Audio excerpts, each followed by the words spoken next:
जय मां लक्ष्मी। जो भी इस वीडियो को पूरा देखे उसकी सारी मनोकामनाएं पूरी कर देना, उसकी झोली खुशियों से भर देना। भक्तों, रसोई गृह में रखी रोटी के साथ यह गलती कभी मत करना, नहीं तो आपका जीवन अत्यंत कष्टकारी हो सकता है। जीवन में गरीबी का सामना करना होगा, मान सम्मान की हानि हो सकती है। दुनिया की कोई भी महिला रसोई गृह में रखी रोटी के साथ भूल कर भी ये 3 काम ना करें। भक्तों, रसोई गृह घर का मुख्य भाग होता है। रसोई गृह में तरह तरह के भोजन पकवान बनाए जाते हैं।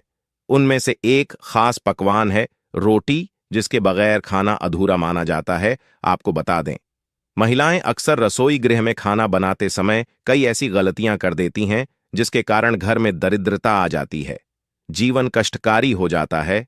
घर में एक के बाद एक, बच्चे से लेकर बड़े तक सब बीमार हो जाते हैं। घर की कामयाबी रुक जाती है। घर में राहु केतु का वास जाता है। आपको बता दें कि अक्सर महिलाएं अपने रसोई गृह में रोटी बनाते समय कई ऐसी गलतियां करती हैं जिसका पूरा दोष परिवार के हर सदस्य पर आ जाता है। यहां तक कि रसोई गृह से निकलने वाली नकारात्मक ऊर्जा जीवन को पूरी तरह से बर्बाद कर देती है। पति की तरक्की में बाधाएं आने लगती हैं। माना जाता है कि जो भी महिला रसोई गृह में रोटी बनाते समय अगर ये 3 गलतियां करेगी तो उसका बर्बाद होना स्वाभाविक है। इसीलिए कोई भी महिला रसोई गृह में रोटी बनाते समय ये 3 गलतियां भूल से भी ना करे, इससे घर में कंगाली आ जाती है।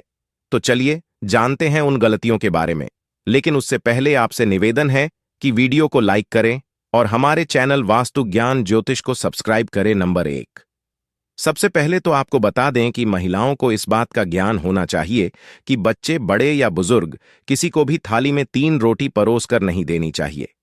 3 रोटियां तब निकाली जाती हैं जब किसी की मृत्यु हो जाती है, अर्थात मरने वाले के लिए 3 रोटियां निकाली जाती हैं। इन 3 रोटी की संख्या को जो भी खाता है उसे पर नकारात्मकता का संचार बना रहता है। हर हाल में, किसी भी परिस्थिति में एक साथ 3 रोटियां नहीं खानी चाहिए। अगर खानी हो तो 3 रोटियां तो एक साथ कभी ना खाएं, एक एक करके खा सकते हैं। नंबर 2, अक्सर महिलाएं खाना बनाते समय कई ऐसे गंदे कम कर जाती हैं जिसकी वजह से पूरा परिवार बीमार हो सकता है। यहां तक कि घर का मुखिया कंगाल हो जाता है। इसीलिए किसी भी महिला को दुखी मन से खाना नहीं बनाना चाहिए और खाना बनाते समय शुद्धता का ख्याल जरूर रखना चाहिए। इधर उधर हाथ नहीं लगाना चाहिए, नहीं तो बनने वाला खाना दूषित हो जाता है और जो भी इस भोजन को ग्रहण करता है वह निश्चित तौर पर राहु केतु का सामना करता है। ऐसा खाना दूषित हो जाता है। इसीलिए अगर आपके हाथ गंदे हो जाएं तो उन्हें दोबारा धोकर खाना बनाना चाहिए। गंदे हाथों द्वारा भोजन बनाने पर घर का हर एक सदस्य बीमार हो जाता है। ऐसा खाना जहर के समान होता है। इससे माता अन्नपूर्णा नाराज हो जाती है। भक्तों, नंबर 3, सूर्यास्त के समय रसोई गृह की कोई भी चीज पड़ोसियों को नहीं देनी चाहिए। इससे घर में धन की हानि होती है, घर में धन की कमी हो जाती है। रसोई गृह में एक से ज्यादा चाकू छुरी भी नहीं होनी चाहिए। इससे नकारात्मकता का संचार होता है और माता अन्नपूर्णा नाराज हो जाती है। रसोई गृह में मकड़ी के जाले नहीं होने चाहिए, इससे राहु दोष उत्पन्न होते हैं। जलते तवे पर एकदम से पानी नहीं डालना चाहिए, इससे भी राहु दोष उत्पन्न होता है और शनि की कुदृष्टि भी हो सकती है। रसोई गृह में जब आप रोटी बनाएं तो थोड़ा सा आटा चींटियों को डाल दें, इससे कर्ज कम हो जाता है। हमेशा याद रखें कि घर की पहली रोटी गाय माता के लिए निकालनी चाहिए और आखिरी कुत्ते के लिए। अगर आप नियमित तौर पर ऐसा करती हैं तो माता अन्नपूर्णा सदैव आपके घर को धन के भंडारों से भरा रखती हैं।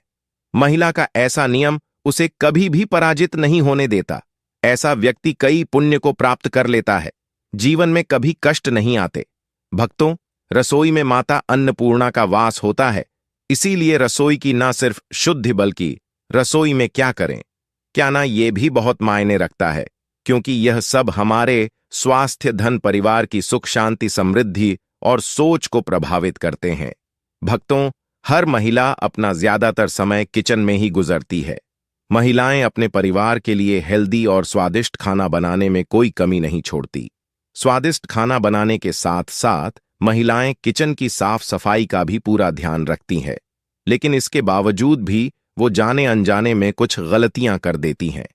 नंबर 1, रसोई में सबसे पहली गलती जो अधिकतर महिलाएं करती हैं वो ये है कि महिलाएं रसोई घर में बिना नहाए घुस जाती हैं, जो कि बहुत ही गलत है। ऐसा आप बिल्कुल भी ना करें, क्योंकि इससे अन्नपूर्णा नाराज हो जाती हैं, जिसके कारण धीरे धीरे घर के भंडार खाली होने शुरू हो जाते हैं। नंबर 2, आज के स्टैंडिंग किचन के जमाने में महिलाएं स्लैब पर ही रोटी बेल लेती हैं, लेकिन इसका गलत असर सेहत पर हो सकता है। इसीलिए रोटी हमेशा लकड़ी के चकले पर ही बेलकर बनाएं। इससे धन लाभ के साथ साथ बीमारियां भी दूर होंगी। नंबर 3, रसोई गृह को माता अन्नपूर्णा माना जाता है। इसीलिए कोई भी काम करने के बाद किचन को साफ जरूर करें। इसके अलावा गैस को भी कभी गंदा ना रखें, इससे घर में दरिद्रता फैलती है। नंबर 4, रसोई की सजावट करने के लिए आप श्री कृष्ण का मक्खन खाते हुए कोई भी तस्वीर लगा सकते हैं। इससे किचन के साथ घर में सकारात्मक ऊर्जा संचार होता है।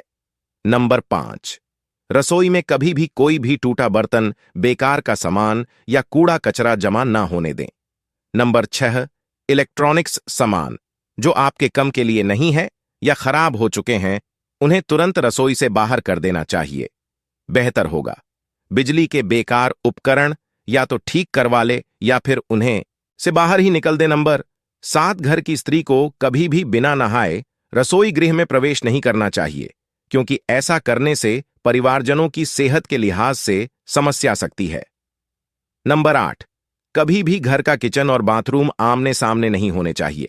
अगर ऐसा है तो आपको अपने बाथरूम का दरवाजा हमेशा बंद रखना चाहिए या रसोई के आगे पर्दा ढक कर रखना चाहिए। नंबर 9, कभी भी घर के मुख्य द्वार के पास या ठीक सामने किचन ना बनाए। इससे घर के लोगों के बीच तालमेल की कमी आती है। घर को सुंदर रखने के लिए कुछ लोग किचन में शीशा लगा लेते हैं, लेकिन सनातन वास्तुशास्त्र की माने तो रसोई गृह में शीशे का इस्तेमाल नहीं करना चाहिए। ऐसा इसलिए क्योंकि किचन में चूल्हा अग्निदेव का सूचक माना जाता है। अगर शीशे में अग्नि का प्रतिबिंब दिख जाता है तो घर में अशुभ माना जाता है। इसके कारण घर में आपसी कलह लाकेश होते हैं। इसी के साथ घर की आर्थिक स्थिति भी बिगड़ने लगती है।